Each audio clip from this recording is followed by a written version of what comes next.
नमस्कार, आप देख रहे हैं दिल्ली तक। मैं हूं आपके साथ अनुराधा तंवर। दिल्ली में अगले साल विधानसभा के चुनाव होने वाले हैं, यानी कि 2025 में दिल्ली में विधानसभा चुनाव होंगे और इन चुनावों को लेकर तमाम राजनीतिक दल अब सक्रिय हो रहे हैं, रणनीतियां बना रहे हैं। हाल ही में भारतीय जनता पार्टी की दिल्ली इकाई ने प्रदेश कार्यकारिणी की बैठक की। इस बैठक में भी आगामी विधानसभा चुनावों को लेकर चर्चा की गई। दूसरी तरफ आपको बता दें, दिल्ली की शिक्षा मंत्री आतिशी ने एक प्रेस कॉन्फ्रेंस की। ये प्रेस कॉन्फ्रेंस दरअसल शिक्षकों को लेकर थी, शिक्षकों के ट्रांसफर ऑर्डर्स को लेकर थी, लेकिन इसी प्रेस कॉन्फ्रेंस में उनसे सवाल पूछा गया आगामी विधानसभा चुनावों को लेकर भारतीय जनता पार्टी के बारे में, तो आतिशी ने एक भविष्यवाणी कर दी। अब तक तो हमने अरविंद केजरीवाल को ही भविष्यवाणी करते हुए देखा था, सुना था, लेकिन आतिशी ने भी अरविंद केजरीवाल के अंदाज में भविष्यवाणी करते हुए ये कह दिया कि भारतीय जनता पार्टी को आगामी विधानसभा चुनाव में एक सीट भी मिल जाए तो बहुत बड़ी बात होगी। क्या कहा आतिशी ने, सुनिए। भारतीय जनता पार्टी ने एक मिशन किया था 2015। उस मिशन का सक्सेस रेट था 3 आउट ऑफ 70। फिर भारतीय जनता पार्टी ने कहा था, उनका एक बना मिशन 2020, और उन्होंने कहा था अब की बार 45 पार करने निकले थे, 8 पर सीमित रह गए। अब 2025 में जिस प्रकार के कांड वो लगातार कर रहे हैं दिल्ली वालों को परेशान करने के लिए, चाहे वो अपनी हरियाणा सरकार के माध्यम से दिल्ली का पानी रुकवाना हो, चाहे दिल्ली के सरकारी स्कूलों को खराब करने का षड्यंत्र हो, चाहे अपने अफसरों के माध्यम से, अपने एलजी साहब के माध्यम से मोहल्ला क्लिनिक की दवाइयां रोकना हो, ओपीडी के डेटा एंट्री ऑपरेटर्स को हटाना हो, जितने षड्यंत्र भारतीय जनता पार्टी रचेगी उतना जोर की तमाचा दिल्ली वाले उन्हें मारेंगे।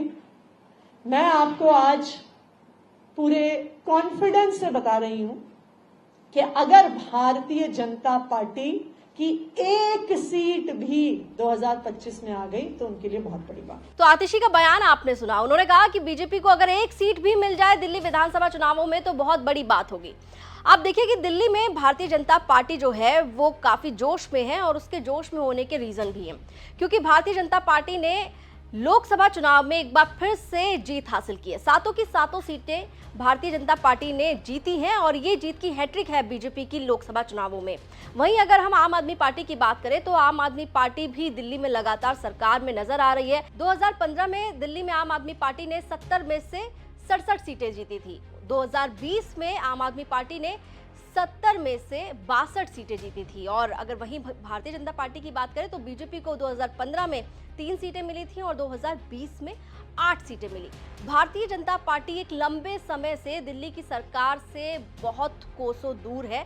1998 में बीजेपी की सरकार थी और 1998 के बाद से बीजेपी दिल्ली में सरकार बनाने में नाकाम रही है। 1998 के बाद लगातार 3 टर्म कांग्रेस की सरकार रही, शीला दीक्षित की सरकार रही। शीला दीक्षित की सरकार के बाद अरविंद केजरीवाल दिल्ली के मुख्यमंत्री बने, लेकिन 49 दिन की ही सरकार थी उनकी, क्योंकि उनके पास पूर्ण बहुमत नहीं था और कांग्रेस के समर्थन से वो सरकार में आए थे। लेकिन 49 दिन की सरकार के बाद अरविंद केजरीवाल ने इस्तीफा दे दिया था। उसके बाद 1 साल तक प्रेसिडेंट रूल दिल्ली में लगा रहा।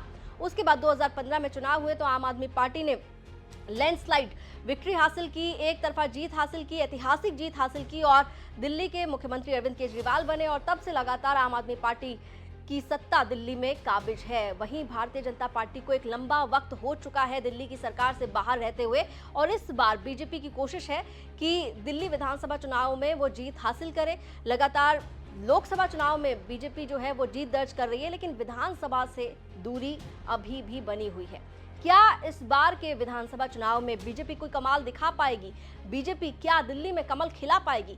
ये बड़ा सवाल है। लेकिन आतिशी की माने तो बीजेपी को एक सीट मिल जाए तो वो भी बड़ी बात होगी। आपका क्या कहना है इस पूरी खबर पर? आप कमेंट सेक्शन में हमें बता सकते हैं। दिल्ली से जुड़ी हुई तमाम खबरों के लिए आप देखते रहिए दिल्ली तक।